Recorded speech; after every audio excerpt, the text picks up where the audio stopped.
Huge congratulations. What a performance that was to beat the world champion, the world number one. You've done it the hard way. Just sum it up for us. Yeah, I'm just over the moon to get over the line. I didn't feel that I was in the game and didn't feel I deserved to be in the game early doors. How I got up back to 5-5, I do not know. I thought he was a better player throughout the first 2 sessions, and obviously I knew that I'm going to have to take my chances if I'm going to go on to win the match. And once I got my head in front, I think you've seen the best of us. Going in at 5-5, did you feel you were free rolling because you said you shouldn't have been in the game at that point? 100%. I've got a few lads from back home get the season tickets, and they give us a motivation. I keep seeing them with a big sign just behind the stage, and yeah, that gives us that motivation where if I needed to kick on, they would give us that support I need.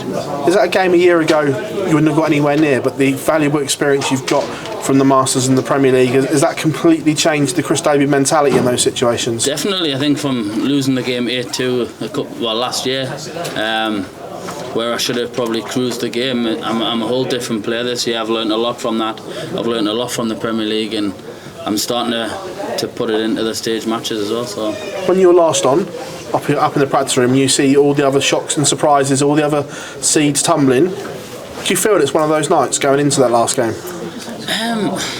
To be honest, I don't see them as shocks. They've beat each other a number of times. You know, Daryl's beaten Gary, Joe's beaten Gezi, and yeah, they're no surprises. Everybody can beat each other. It's just whatever happens on the night. So I'm just trying to prepare for mine. It doesn't matter what's going on.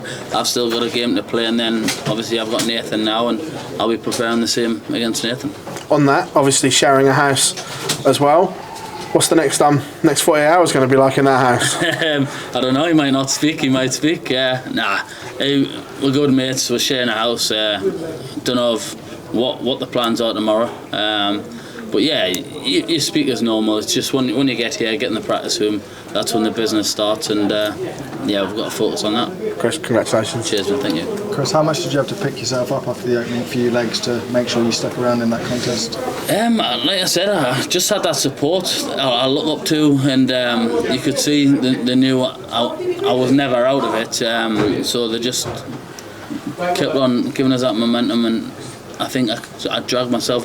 Like I said, how I was at 5-5, I do not know, but I knew that I wasn't playing well enough to be at 5-5, and I was still in with a chance, and I just had to come out all guns blazing, and yeah, I provided that. You've lost some games this year with huge averages. That wasn't a bad average around the 99 mark. You'd rather win games averaging that, wouldn't you? To be honest, I could win with 75, 78, you know, as long as it's a win.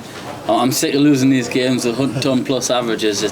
It hurts at times, but you know you're playing well when you're averaging that, and it means they're going to have to average better and play better to win. Hugely open tournament now, especially in your half of the draw with Michael and obviously Gezi gone tonight as well. Do you really see it as a big opportunity to win another major? Yeah, I think everybody does. Obviously, you can't look past your next opponent. But yeah, everybody knows who's in and who's not, so they'll be eyeing the title up as well. But I'm just going to go in with the same mindset as always, and like I said, just focus on my next game. Is there an extra buzz in the practice room when the big names go, and I think everybody sees a bit of an opportunity there? There is and there's not, but like I said, everybody can beat anybody. The standard nowadays is unbelievable, and you can't afford to miss 1 or 2 darts at the double, or you get punished. And like I say, that's what's happened. The back end, I didn't see the back end of Joe's and Gezi's game, but I heard it in the practice room, and yeah, it must have been a cracker. So like I say, I'm just focused for the next one. Cheers. Chris, some incredible clutch finishing tonight. Did it feel when you were getting down to a finish at times like you weren't going to miss?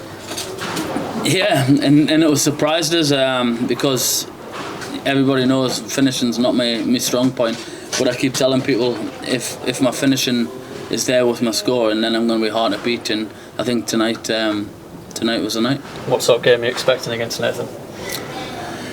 To be honest, it's going to be another tough game, being one of your best pals. Yeah, it's going to be another game like that. I know Nathan will be up for it, and Nathan will be giving it a lot more than Mike did. Mike didn't give it, but like I say, it doesn't bother me.